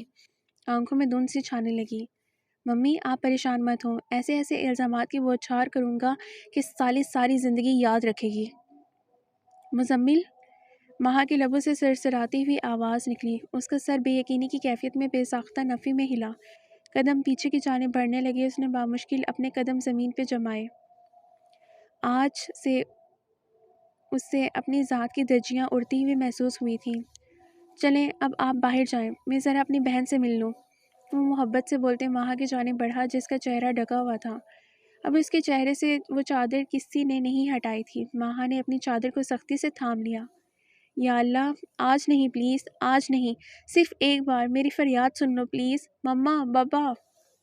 اس نے آنکھیں میچ کر سسکی دبائی تو آنکھوں سے آنسو ٹوٹتے اس کے گال پہ بہہ گئے۔ اسی دوران باہر کسی کے قدموں کی چاپ محسوس کر کرن نے تیزی سے مزمل کو وہاں سے جانے کا حکم صادر کیا اور خود اپنی تمام تر توجہ ماہا کی جانب مبذول کرا لی۔ انجم، اب یہ اتار لو چادر، گرمی لگ رہی ہوگی نا تمہیں؟ وہ نرمی سے بولتے اس سے پہلے کہ چادر اتارتی، باہر سے آتے رافع کی آواز پہ وہ اسے وہیں بیٹھنے کا اشارہ کرتے باہر نکل گئیں۔ ان کے جاتے ہی ماہا گرنے والے انداز میں صوفے پہ بیٹھی۔ اس قدر ذلت، اتنی ذلت، وہ بھی اپنوں کے ہاتھوں! کیا بگاڑا تھا اس نے ان سب کا؟ کیا چھینا تھا ان سب سے ان کا؟ چھینا تو اس سے کیا تھا نا، اس کی ذات کا غرور، وہ جو کسی کی ایک گھورتی نگاہ بھی برداشت نہیں کر پاتی تھی، آج تنہا ہو کر ڈرپوک ہو گئی تھی۔ وہ جو چلا کر اگلے کی زبان کو قابو کر لیتی تھی، اب ذرا سی بات پہ سہم جاتی تھی۔ اس نے اپنے لبوں پہ ہاتھ رکھتے بامشکل اپنی سسکیاں روکی تھیں۔ وہ آج چلا چلا کر رونا چاہتی تھی۔ باہر ڈھول بجنے کی آواز مزید اونچی ہوتی جا رہی تھی اور اس کے دل و دماغ بھی جکڑ چل رہے تھے۔ مطلب انجم آج اس کی جگہ نہ جانے کہاں جا چکی تھی، اور وہ بھی نہ جانے کس کے ساتھ۔ وہ بے چینی سے اپنی جگہ سے اٹھ کھڑی ہوئی۔ آنکھوں کے آگے اندھیرا سے چھایا تھا۔ اس نے اپنے ہاتھوں کی لکیروں کو دیکھا اور ان کو دیکھ کر گہرا سانس بھرا اور سب کچھ اپنی اس ذات کو سونپ دیا جس نے ہر بار اس کی عزت بچائی تھی۔ وہ اب بھی کسی بھی طرح اس کی عزت بچائے گا، اس بات کا اسے یقین تھا۔ میرے خیال میں ہمیں نکاح کی رسم کی شروعات کرنی چاہیے، سب سے پہلے ارحام اور ماہا اور پھر انجم اور زاویار کی۔ ظفر کی بات پہ رافع نے متفق ہوتے اس بات میں سر ہلایا اور ارحام کا محبت سے شانہ تھپتھپایا۔ وہ ان کی حرکت پہ دلکشی سے مسکرا دیا۔ انکل، وہ آپ کے بڑے بیٹے نہیں کہیں دکھ رہے؟ علی کی رگیں ظرافت پھڑکی تبھی معصومیت سے گویا ہوا۔ انہوں نے چونک کر اس کی جانب دیکھا اور بامشکل مسکرا دیے۔ اب بیٹی کا سوال تھا تو سچ بولنا مناسب نہیں تھا، تبھی گہرا سانس بھرتے خود کو جھوٹ کہنے کے لیے تیار کیا۔ جی بیٹا جی، وہ دراصل اسے کسی کام کے سلسلے میں دوسرے ملک جانا پڑا تبھی۔ وہ دھیمے سے بولتے نگاہیں چرا گئے۔ اسٹیج پہ بیٹھا زاویار جو اڑتی چڑیا کے پر گن لیتا تھا، ان کی حرکت اس کی نگاہوں سے مخفی نہیں رہی۔ وہ سرت سے ٹیک چھوڑ کر سیدھا ہوا اور پیشانی پہ شکنے سجائے ان کی جانب دیکھا جو اب اپنی توجہ دوسری جانب مبذول کروا چکے تھے۔ ارے آئے نا پھپھو۔ فرزانہ کو اسٹیج کے نزدیک آتے دیکھ وہ مؤدب انداز میں اپنی جگہ سے اٹھ کھڑا ہوا اور انہیں اوپر چڑھنے میں مدد کی۔ ان سے بات کرتے تو اس کا لہجہ خود بہت دھیما سا ہو جاتا تھا۔ معیز بھائی جان، کون سا روک لگائے بیٹھے ہیں، خود کو ہر وقت کھوئے رہتے ہیں، کہیں کوئی لو شف کا سین؟ شٹ اپ علی، تمہیں دوسروں کی جاسوسی کرنے کے علاوہ بھی کوئی کام ہے یا نہیں؟ وہ جو نہ جانے کن گہری سوچوں میں غلطاں تھا، اس کی حرکت پہ جلے بھنے لہجے میں بولتے اپنی جگہ سے اٹھ کھڑا ہوا۔ اس کی سرخ ہوتی آنکھوں کو دیکھ علی کا ماتھا ٹھنکا۔ اس نے ناسمجھی سے بھویں اچکائیں، اس کی شک بھری نگاہیں خود پہ محسوس کر کے وہ نگاہیں پھیر گیا۔ کوئی بات تو ضرور ہے جو آپ مجھ سے چھپا رہے ہیں، لیکن کوئی نہ، میں بھی علی ظفر ہوں، لوگوں سے ان کے راز کیسے اگلوانے ہیں اس بات سے بخوبی واقف ہوں۔ وہ جتانے والے لہجے میں بولا اور ظفر کی آواز پہ اس پہ ایک گہری نگاہ ڈالتے وہاں سے نکلتا چلا گیا۔ اس کے جاتے ہی اس نے دونوں ہاتھ پینٹ کی جیبوں میں اڑستے آسمان کی جانب نگاہ اٹھائی۔ صبر بہت مشکل ہے یار اب۔ اس نے اپنی سرخ ہوتی آنکھوں کو میچا اور ان تمام سوچوں کو ذہن سے جھٹکتے لب بھینچ کر مسکراتے اسٹیج کی جانب بڑھ گیا۔ وہ کم سے کم آج کے دن گھر والوں کی خوشیاں ملیامٹ نہیں کرنا چاہتا تھا۔ میں ایک بار ماہا کو دیکھ لوں، بچے پریشان نہ ہو جائے۔ کرن ان سب کو تاکید کرتے میٹھے لہجے میں بولتے وہاں سے آگے کی جانب بڑھ گئی۔ رافع نے حیرت سے آنکھیں پھیلائے، اس کی پشت کو تکا۔ وہ جو سارا وقت اسے تانے دیتے باز نہیں آتی تھی، اب اس کو ہنسی خوشی دیکھنے جا رہی تھی۔ یہ قدرت کا کون سا کرشمہ تھا؟ ان کے دل کی دھڑکن معمول سے ہٹ کر چل رہی تھی۔ اس کے برعکس ارحام چہرے پہ مسکراہٹ سجائے دلکشی سے اس کی آمد کا منتظر تھا، جس نے اچانک سے ہی اس کے دل کی مسند پہ براجمان ہوتے وہاں حکمرانی شروع کر دی تھی۔ لیکن اگلے ہی لمحے اس کے مسکراتے لب دوسری جانب سے ہامتی ہوئی کرن کو تنہا آتے دیکھ سمٹ گئے تھے۔ وہ تیزی سے اپنی جگہ سے اٹھ کھڑا ہوا۔ سب کو ان کے چہرے کے اڑے رنگ دیکھ کچھ غلط ہونے کا اندیشہ ہوا تھا۔ رافع تیزی سے ان کی جانب بڑھے۔ کیا ہوا؟ ایسے ہام کیوں رہی ہو؟ وہ ان کا بازو تھام کر پریشانی سے استفسار کرنے لگے۔ کرن نے بے ساختہ ہونٹ کو پیٹ ڈالا۔ تمام آئے ہوئے مہمان اب کی جانب متوجہ ہو رہے تھے۔ زاویار نے ناگواری سے ان کی حرکت کا ملاحظہ کیا، البتہ علی اسی تیزی سے ان کی جانب بڑھا۔ ماہا کمرے میں نہیں ہے۔ اس کی بات پہ چاروں اطراف میں چہمگوئیاں شروع ہو گئیں۔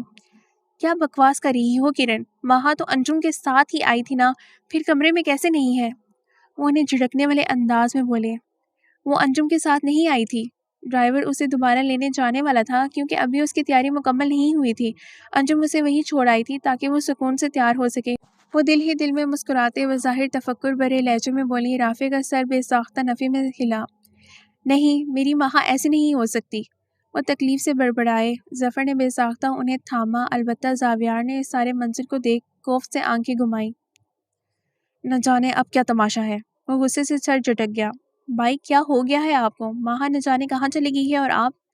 تو اس میں میرا کیا مسئلہ ہے یار؟ نکاح کرنا ہے تو کریں، نہیں تو میری بلا سے باڑ میں جائیں سب۔ میں یہاں اپنے وقت کا ضیاع کرنے نہیں آیا۔ تھانے سے لوگ آئے ہیں، کچھ ان کے سامنے یہ حرکت، جانتے ہو میری عزت کس قدر خراب ہوگی؟ وہ معیز کی بات پہ درستگی سے بولا۔ معیز ایک تعصب زدہ نگاہ اس پہ ڈال کر رہ گیا، جسے ابھی بھی اپنی عزت کی پڑی ہوئی تھی۔ لوگ آپس میں نہ جانے کیسی کیسی باتیں کر رہے تھے، اور ارحام، وہ تو ساکت کھڑا رہ گیا تھا جیسے کچھ نہ بولنے کی قسم کھائی ہو۔ میں بولتی تھی نا کہ مت چڑھائیں اسے سر پہ۔ وہ ایسی ہی لڑکی تھی، جب ماں ایسی تھی تو لازماً بیٹی نے بھی اسی طرح کے نقش قدم پہ چلنا تھا، مگر نہیں، اب اتنی محبت دی تھی تو اس محبت اور اعتبار کا خمیازہ بھی بھگتتے۔ کرن مسلسل طنز کے تیر چلا رہی تھی اور رافع، وہ تو جیسے گمسم کھڑے تھے۔ علی اور معیز نے دکھ سے خاموش کھڑے ارحام کو دیکھا اور مسلسل اپنی تیز زبان چلاتی کرن کو دیکھا۔ انہیں حیرت ہوئی تھی کہ ایک عورت کسی عورت کے بارے میں اس قسم کے الفاظ کا انتخاب کیسے کر سکتی تھی۔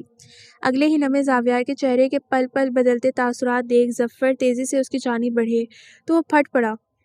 پاپا، بھلا کیا ضرورت تھی آپ کو میری شادی کی تقریب ان لوگوں کے ساتھ کرنے کی؟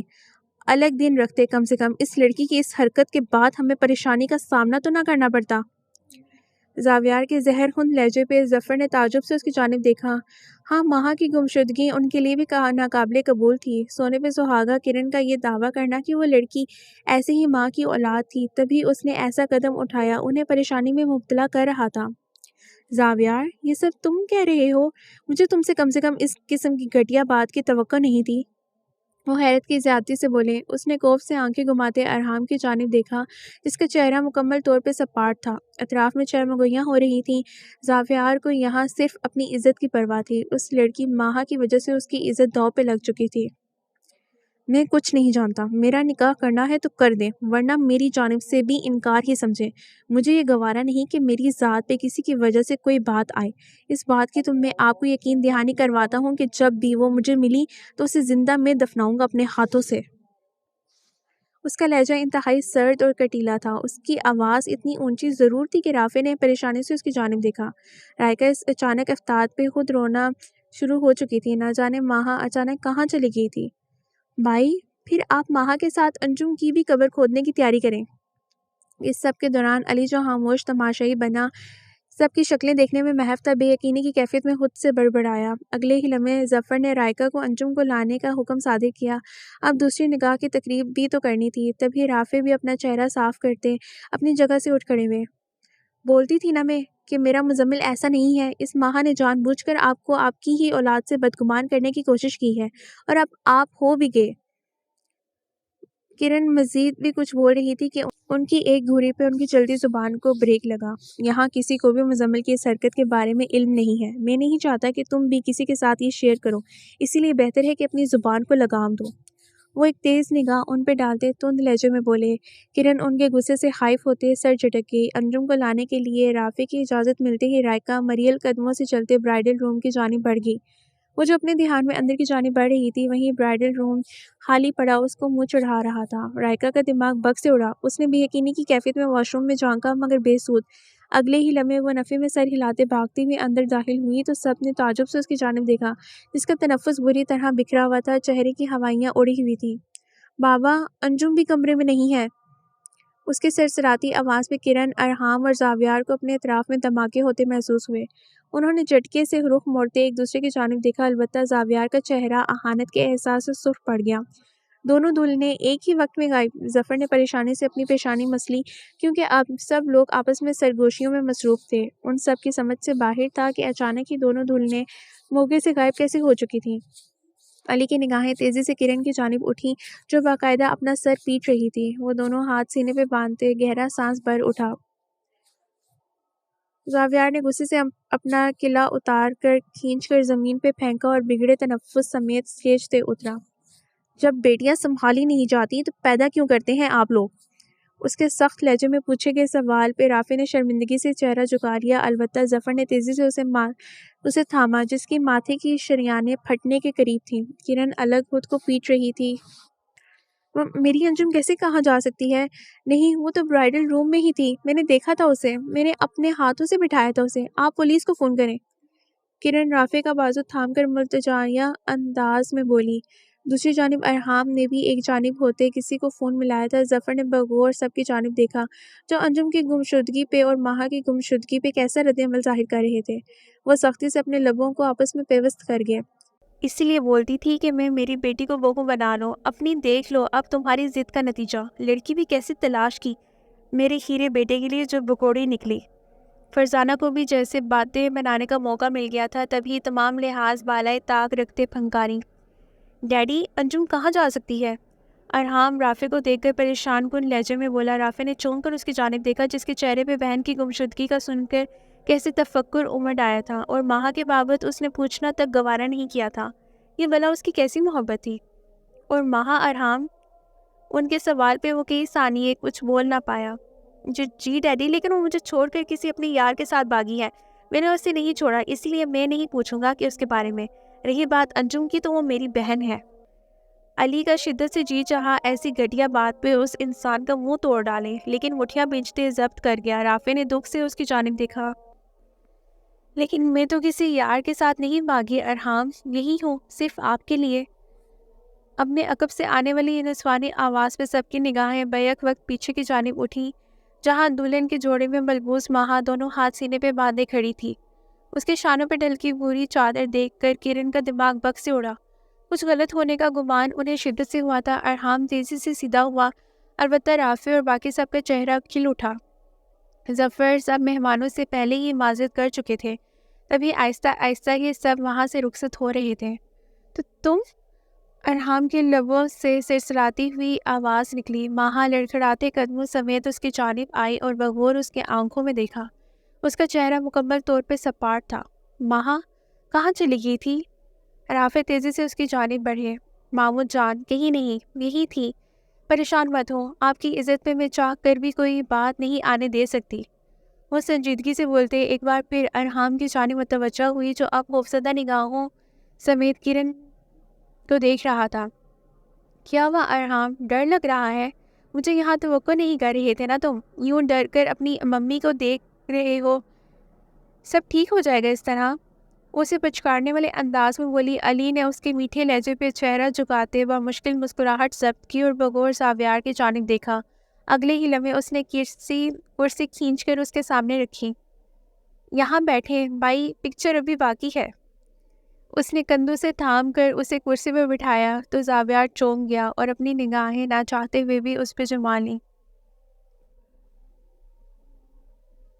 تم کہاں سے آئی ہو؟ وہ اپنے لبوں پہ زبان پھیرتے ہوئے بولا۔ ماہا دھیما سا مسکرائی۔ یہ ضروری نہیں کہ میں کہاں سے آئی ہوں، ضروری یہ ہے کہ میں آ گئی ہوں، اور اب جب آ گئی ہوں تو چلو پھر نکاح کی تقریب کریں، کیوں ممانی جان؟ وہ اس کی جانب اپنی ہتھیلی پھیلاتے ہوئے دلکشی سے بولی اور کرن وہ تو پھٹی پھٹی نگاہوں سے اس کی بھوری چادر کو دیکھ رہی تھی جو اس نے اوڑھی ہوئی تھی۔ مطلب برائڈل روم میں انجم نہیں بلکہ ماہا ہی تھی، لیکن انہوں نے تو اسے سرخ رنگ کی چادر دی تھی۔ وہ ہوانکوں کی طرح اس کی جانب دیکھ رہی تھی۔ نہیں، میں نہیں کروں گا، نہ جانے تم کہاں سے۔ ارحام اس کی بات پر بدک کر پیچھے ہوا۔ ماہا نے ناراضگی سے اس کی جانب دیکھا۔ رافع کی بھی غصیلی نگاہ اس کی جانب اٹھی۔ چلو ارحام، وہی ماہا ہوں میں جس سے تمہیں جنون کی حد تک محبت ہو گئی تھی، چلو نا ارحام۔ اس نے آگے بڑھتے خود ہی اس کے بازوں کو اپنی گرفت میں لے لیا۔ ارحام حیرانگی سے اس کے بدلے بدلے تیور دیکھ رہا تھا۔ باقی سب حیرت سے اس کا یہ انداز دیکھ رہے تھے جو بولتی ہی کم تھی، آج اس کا سب کچھ بدلا بدلا سا تھا۔ چلو ارحام، کیا بول رہی ہے ماہا، وقت کا ضیاع مت کرو۔ رافع نے بھی اسے سختی سے ٹوکا۔ ماہا نے ایک بار پھر اسے مسکراتے ہوئے کھینچنا چاہا لیکن وہ غصے سے اس کا ہاتھ چٹک گیا۔ بکواس بند کرو اپنی، نہیں کرنا مجھے نکاح اس جیسے مڈل کلاس لڑکی کے ساتھ۔ کون سی محبت، کون سا نکاح، کچھ نہیں چاہتا تھا میں ایسا ویسا، تم جیسے سے نکاح کرنا بھی کون چاہے گا؟ ہو کون تم، میرے باپ کے ٹکڑوں پہ پلنے والی؟ وہ بگڑے تلفظ سمیت داڑا تھا۔ ماہا پرسکون کھڑی، دونوں ہاتھ سینے پہ باندھے اسے ہی دیکھ رہی تھی۔ باقی سب اب کی بار اپنی اپنی جگہوں سے اٹھ کھڑے ہوئے تھے۔ اگلے ہی لمحے ماہا کا ہاتھ اٹھا اور ارحام کی گال پہ نشان چھوڑ گیا۔ زناٹے دار تھپڑ کی آواز خاموش فضا میں گونجی تھی۔ کرن نے تیزی سے اپنے لبوں پہ ہاتھ جما لیا۔ آگے بھی بولو ارحام، میں سننا چاہتی ہوں، ساری پلاننگ بھی سننا چاہتی ہوں جو تم نے کی تھی مجھے سب کی نگاہوں میں گرانے کے لیے۔ وہ اصرار کرنے والے انداز میں بولی اور اگلے ہی لمحے ایک بار پھر اس کا ہاتھ اٹھا اور اس کے دوسرے گال پہ نشان چھوڑ گیا۔ ارحام نے کٹیلی نگاہوں سے اس کی جانب دیکھا۔ اس سے قبل کہ وہ اس پہ ہاتھ اٹھاتا رافع کی داڑھ پہ وہیں رک گیا، اس کا حلق سوکھ گیا۔ جلد بازی میں وہ کیا بولنے کی کوتاہی کر بیٹھا تھا۔ کوشش تو بہت اچھی کی تھی تم نے مجھے سب کی نگاہوں میں گرانے کی، مجھے اغوا کروا کر سب میں یہ مشہور کرنے کی کہ میں ایک آوارہ لڑکی ہوں جو اپنے نکاح والے دن بھاگ گئی، رائٹ؟ یہی سب سوچا تھا نا تم نے کہ مجھے غائب کروا کر تم یہاں اپنی معصومیت کا ڈنڈورا پیٹو گے کہ تم دنیا کے سب سے ایماندار مرد ہو اور میں ایک عیاش لڑکی ہوں۔ نہیں نہیں، ویٹ اے منٹ، وہ تمسکرانہ انداز میں بولتے کرن کی جانب مڑی۔ آوارہ ماں کی آوارہ بیٹی، یہی بول رہی تھی نا آپ؟ اب اپنی بیٹی کے بارے میں کیا خیال ہے آپ کا مومانی؟ آپ کی اپنی بیٹی کس کی اولاد ہے؟ میں نے سنا تھا کوئی بول رہا تھا کہ بیٹیاں اپنی ماں کا ہی پرتو ہوتی ہیں۔ وہ حالی لہجے میں بولی۔ کرن تڑپ کر رافع کی جانب بڑھی۔ کیا آپ دیکھ رہی ہے کیا بول رہی ہے یہ لڑکی؟ جو بھی بول رہی ہے بالکل ٹھیک بول رہی ہے۔ رافع اس کے بعد درمیان میں کاٹتے داڑھے۔ کرن نے عجیب سے انداز میں اس کی جانب دیکھا جو ابھی بھی ماہا کی ہی طرفداری کر رہے تھے۔ یہ بوری چادر اور وہ سرخ چادر جو آپ نے مجھے دی تھی تاکہ اغوا کرنے والے کو آسانی ہو، مگر دیکھے نا یہ چادر پھٹ گئی اور انجم نے بے دہانی میں یہ چادر تبدیل کر لی۔ ویسے بھی وہ مجھے خود سے کمتر ہی سمجھتی تھی، اسی لیے پھٹی ہوئی چادر اس نے مجھے دے دی اور خود میری چادر اوڑھ لی۔ ویسے یہ سب میرے بنائے گئے پلان کے مطابق ہی ہوا ہے، یہی چاہتی تھی میں، تبھی تو کینچی سے چادر پھاڑ دی تھی میں نے، اور آج وہ اس مقام پہ ہے کہ جس مقام پہ مجھے ہونا چاہیے تھا۔ آج میں نہیں بلکہ وہ غائب ہو چکی ہے۔ اب آپ کی بیٹی پہ بات آئی ہے تو میں دیکھنا چاہتی ہوں کہ آپ کیا کریں گی اب۔ اب وہ براہ راست کرن سے مخاطب تھی اور ان کا ذہن سائیں سائیں کر رہا تھا۔ وہ سوچ بھی نہیں سکتی تھیں کہ یہ لڑکی ان کی توقع سے بھی زیادہ چالاک تھی۔ تمہیں کیا لگا کہ میں اس سب سے بے خبر تھی؟ کچھ نہیں پتا مجھے۔ وہ بولتے بولتے یکدم کہا لگا کر ہنسی، جیسے اس کا مذاق اڑایا ہو۔ ہنستے ہنستے آنکھوں میں نمی سی ابری جسے وہ سرد سے پی گئی۔ سب جانتی تھی میں، شروع سے آخر تک، ایک ایک چیز، ایک ایک لفظ، ایک ایک حرکت۔ تم سے کون لا علم ہوگا ارحام؟ تمہارے چرچے کو سارا شہر کرتا ہے، لیکن میں نے تو سب کچھ اپنے کانوں سے سنا تھا، بس خاموش تھی کیونکہ میں تمہاری اس حرکت کا جواب تمہاری ہی طرح دینا چاہتی تھی۔ تم مجھے بے عزت کرنا چاہتے تھے اور میں تمہیں۔ یہاں جس نے میرے بارے میں غلط سوچا، جس نے بھی، آج اور ابھی اسی وقت میں ان سب پہ ایک اور بات واضح کر دوں کہ اگر عزت ان کی ہے تو عزت میری بھی ہے۔ وہ چلتے چلتے زاویار کی جانب بڑھی، مگر پھر کچھ سوچ کر اس کے عین سامنے رکی، اور اپنی عزت پہ ماہا حسن کوئی کمپرومائز نہیں کرتی، نہ ہی کسی کو یہ حق دیتی ہے کہ وہ میرے کردار پہ کوئی بات کرے، پھر چاہے وہ کسی تھانے میں افسر لگا ہو یا پھر اپنے بھائیوں کا سربراہ بنا پھرا ہو۔ میرے نزدیک اس کے الفاظوں کی اور اس کی کوئی اوقات نہیں ہے۔ وہ اس کی آنکھوں میں آنکھیں گاڑتے زہر فن لہجے میں گرائی۔ ساویار نے دانت پہ دانت جمائے کٹیلی نگاہیں اس کی جانب اٹھائیں، ماتھے کی رگیں ابھر کر نمایاں ہو رہی تھیں۔ وہ یہ سب کچھ اسے ہی سنا رہی تھی۔ ہاں، تو وہ کیا بول رہی تھی کہ آپ کی ایک ایک چال، ایک ایک بات، ہر چیز سے میں اول دن سے واقف تھی، ایک ایک چیز سے۔ بدلہ تو ارحام نے مجھ سے لینا ہی تھا اپنی بے عزتی کا، تو میں نے سوچا کہ کیوں نہ میں اس ماحول میں تھوڑا گرم مسالہ ڈالوں۔ مجھ سے شادی سے لے کر اس کی تیاریوں تک، مجھے غائب کروا کر میری عزت کی دھجیاں ادھیڑنے تک، ایک ایک چیز سے میں واقف تھی۔ سب باتیں سن لی تھی میں نے ارحام، تمہاری ماں کی، مزمل کی اور انجم کی۔ یہ چاروں مجھے زمانے بھر میں رسوا کرنا چاہتے تھے، جانتے ہیں کیوں؟ سب کی دشمنیاں مجھ سے الگ الگ قسم کی تھیں۔ یہ مومانی جان، ان سے میں نے اپنی ماں کے حق کا مطالبہ کیا تھا۔ یہ ان کی اولاد، اس کی میں نے یونیورسٹی میں غلط طریقے سے چھونے پہ بے عزتی کی تھی۔ ان کا بڑا بیٹا مزمل، اس نے میری عزت پہ ہاتھ ڈالا اور میں نے اس کا راز کھول دیا، اور اس چیز کا بدلہ۔ اور انجم، اس کا لہجہ نہ چاہتے ہوئے بھی بیک گیا۔ وہ میری دشمن بن گئی کیونکہ اس سے منسلک ہر آتا جاتا انسان جب اس سے زیادہ مجھے فوقیت دیتا تھا، لوگ اسے نہیں مجھے سراہتے تھے۔ اس چیز کا بدلہ۔ کہاں غلطی نکلتی ہے میری؟ مجھے بتائیں مومانی جان، کون سا گناہ کیا تھا میں نے؟ کس کا حق مارا تھا میں نے؟ قصور سراسر آپ کا تھا، کیونکہ تربیت آپ کی اچھی نہیں تھی، اور اس چکی میں پسا کون؟ میں، ہمیشہ کی طرح۔ انہوں کے بازوں کو جھنجھوڑتے ہوئے چلائی۔ کرن نے چونک کر اس کی جانب دیکھا۔ جب تم یہ سب جانتی تھی تو پھر ارحام سے شادی پہ حامی کیوں بری؟ وہ اسے خود سے دور جھٹکتے ہوئے بولی، کیونکہ جیسے یہ مجھے ذلیل کرنا چاہتا تھا، میں اسے اس طریقے سے ہی جواب دینا چاہتی تھی۔ ایک عورت کو کمزور سمجھنے والی کو بتانا چاہتی تھی کہ وقت آنے پہ مرد بھی اپنی مردانگی ظاہر نہیں کر پاتا، وہ بھی کمزور پڑ جاتا ہے۔ دیکھیں آج اس کی شکل دیکھیں، یہ آپ کا وہی بیٹا ہے جسے آپ کی تربیت نے برباد کیا ہے۔ وہ تمسخرانہ انداز میں بولتے کھل کر ہنس دی، لیکن ہنستے ہنستے اس کی آنکھ سے دو آنسو ٹوٹے اس کے گال پہ بہہ گئے، جسے اس نے ہاتھ کے پر سے رگڑ ڈالا۔ ماں، جب تم یہ سب جانتی تھی تو تم نے انکار کیوں نہیں کیا؟ تم انکار کر سکتی تھی نا میری جان۔ رائکا نے روتے ہوئے اسے تھاما، لیکن اس نے نفی میں سر ہلاتے اپنی سسکی دبائی۔ جب میرے آگے سے دو پتھر ہٹ رہے تھے تو کیوں نہ میں اس آفر کو قبول کرتی؟ دیکھو آج تم تو گئے، لیکن اپنے ساتھ مزمل کو بھی لے گئے۔ اپنے بھائی کو مجھ سے دور کرنے میں بھی تم نے ہی میرا ساتھ دیا۔ تمہاری وجہ سے میں نے اتنا سب کچھ سر کر لیا، تمہیں تو شکریہ ادا کرنا چاہیے نا۔ وہ مزے سے بولتے رافع کی جانب مڑی اور ان کے دونوں ہاتھوں کو تھام کر عقیدت سے چوم لیا۔ زاویار اس دوران خون کان سے لگاتے وہاں سے باہر کی جانب بڑھا۔ میرے دل میں میری ماں کو لے کر آپ کے لیے جو میل تھا وہ اس سب کے بعد ختم ہو گیا ہے ماموں۔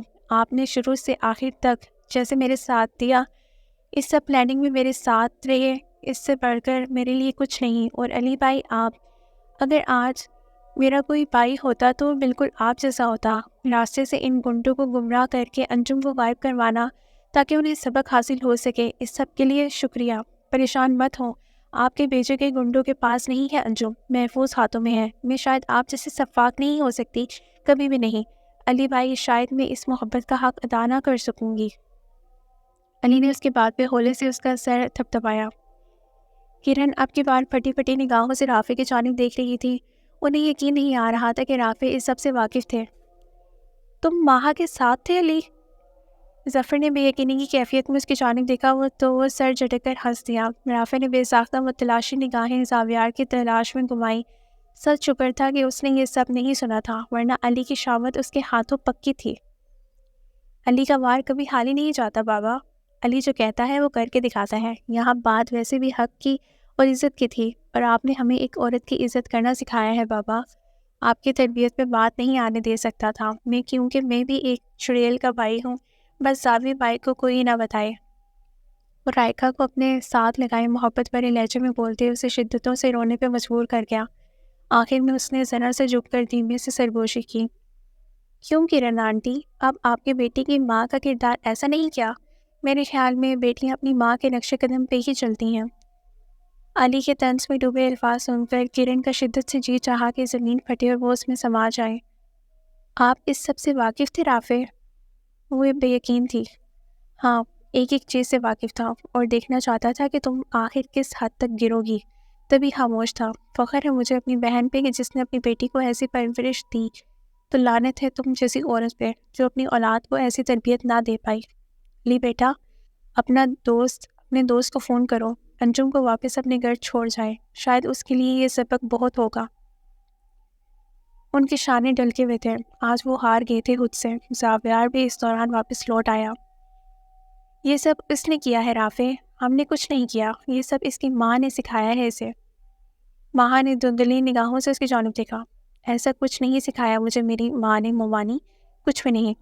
آج آپ نے جو کچھ میرے ساتھ کیا ہے وہ کوئی غیر بھی نہیں کرتا۔ آپ تو پھر میری اپنی ہی تھیں۔ کاش آپ نے میری جگہ اپنی بیٹی کو کبھی رکھ کر سوچا ہوتا تو آج آپ شاید ایسا کچھ نہ کرتی۔ کیا قصور تھا میرا؟ کیا بگاڑا تھا میں نے آپ کا؟ نہیں سوچا آپ نے میرے بارے میں؟ کیوں بتائے مجھے، ہمیشہ میں ہی کیوں سب کے عطاب کا نشانہ بنتی ہوں؟ کیوں سب میری ذات کو قدموں میں رون دیتے ہیں؟ مزید کچھ نہ صحیح، مگر اتنا تو سمجھ گئی ہوں کہ ماں باپ کے بغیر بیٹی سچ میں کچھ نہیں، وہ سب کے ہاتھوں کا کھلونا بن جاتی ہے۔ میں بن گئی آپ سب کے ہاتھوں کا کھلونا، جس کا جتنا جی چاہا وہ کھیل دیا، رون دیا، توڑ دیا، ختم کر دیا، مگر اب نہیں، اب مزید نہیں۔ اسی لیے میں نے سوچ لیا ہے کہ میں اب کسی کے پاس نہیں رہوں گی، میں اپنی ایک الگ دنیا بساؤں گی۔ یا تو میں خود کی کوئی پہچان بنا لوں گی یا پھر خود کو ختم۔ کم سے کم وہاں آسمان پہ جا کر مجھے میرے رب ماں باپ کی آغوش تو میسر ہوگی نا، جہاں سر رکھ کر میں اپنے تمام دکھ کہہ دوں گی۔ انسان ہوں، موم سے، پتھر نہیں ہوں، اتنا سب نہیں سہ سکتی، لیکن پھر بھی سہ لیا، مگر اب حد ٹوٹ گئی ہے۔ کوئی شکایت نہیں آپ سے، آپ اپنے بیٹے کو گھر بلا سکتی ہیں، بلا لیں اسے گھر، کیونکہ آج کے بعد میری عزت کو اس سے خطرہ نہیں رہے گا۔ وہ پتھریلے لہجے میں بولتے آخر میں اذیت سے ہنستے پیچھے کی جانب قدم بڑھانے لگی۔ ماہا بیٹے، ظفر نے اسے ٹوکنا چاہا، شاید ان کا دل کچھ ہونے کا کہہ رہا تھا۔ ماہا نے بیگی متورم نگاہیں ظفر کی جانب اٹھائیں، جنہیں پہلی بار دیکھنے پہ اسے اپنے باپ کی شفقت کا گمان ہوا تھا۔ اس نے سختی سے اپنے گالوں پہ بہنے والے آنسوؤں کو رگڑ ڈالا۔ اگلے ہی لمحے وہ مڑی اور پاؤں میں اٹھتی ٹیسوں کو برداشت کرتے اپنا لہنگا دونوں ہاتھوں میں بھرتے تیزی سے باہر کی جانب بھاگی۔ شور کی منزل طے کرتے ہی اگلے ہی لمحے علی بھی اس کے پیچھے بھاگا تھا۔ وہ خود کو ختم کر لے گی میری بچی۔ رافع اپنے دل کے مقام پہ ہاتھ رکھتے وہیں بیٹھتے چلے گئے۔ یکدم ماحول میں کوہرام مچ گیا۔ کرن چلاتے ہوئے ان کی جانب جھکی۔ ماہا رکے پلیز، بات سنیں ایک بار میری، اپنی جان لینا بزدلی ہے ماہا۔ علی مسلسل بھاگتی ماہا کے پیچھے بھاگتے چلا جا رہا تھا، لیکن وہ اپنی دھندلی نگاہوں کو صاف کرتے ہوئے دھیانے میں آگے کی جانب بڑھ رہی تھی۔ مسلسل بھاگنے کی وجہ سے پاؤں میں لگے زخم سے خون رسنا شروع ہو گیا تھا، لیکن وہاں پرواہ کسی تھی؟ اگلے ہی لمحے سامنے سے آتی گاڑی کو دھندلاہٹ کے باعث دیکھ نہ پانے کی وجہ سے اس کی لبوں سے دل خراش چیخ فضا میں بلند ہوئی۔ علی نے پھٹی پھٹی نگاہوں سے اس کی جانب دیکھا۔ اس کی سوچنے سمجھنے کی صلاحیتیں مفلوج ہو گئی تھیں۔ یکدم پورے ماحول میں سکوت چھا گیا۔ وہ اپنے دل کے مقام پہ ہاتھ رکھتے ساکت رہ گیا۔ آنکھوں میں بے یقینی سے چھا گئی۔